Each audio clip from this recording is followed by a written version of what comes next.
Hi guys, ako ngayon ay nagluluto ng adobo. Kaya lang, hindi ko na videohan yung una kong nilagay. Pero minarinate ko lang yung karne. Nilagyan ko ng tuyo, garlic, at saka minarinate ko ng 30 minutes bago ko niluto.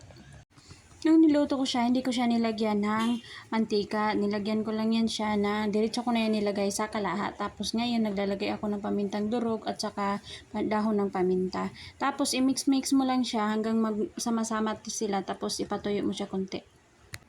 Dahil wala na siyang tubig or sauce na nilagay natin, lagyan natin siya ng tubig, palambutin natin at saka i-boil natin siya. I-simmer lang natin yan hanggang lumambot yung karne. Tapos ngayon maglagay ako ng suka, konti lang. Tapos palambutin natin yung karne, mga 30 minutes. Depende din sa karne yung ginamit kasi minsan may mga karne na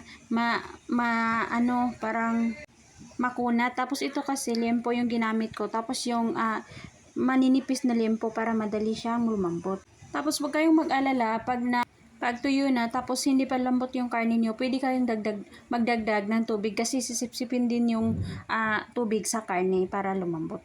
At saka depende sa inyo kung gusto niyo ng adobo na may konting sabaw. Sa akin kasi gusto ko yung medyo dry na konti lang yung sabaw para malasahan mo talaga yung sauce at saka yung karne. Super sarap.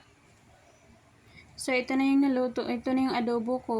Naluto na. Ito yung look na gusto ko na konting tubig lang yung nasa adobo. So, ngayon, ilagay na natin sa ating mga plato.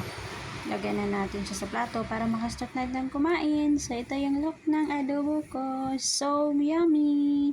Masarap niya talaga. Mapapa-unlik rice kapag adobo yung ulam mo. So good. Isa sa mga paborito kong ulam is adobong baboy. Yan. Tingnan nyo naman, oh. Super, super good.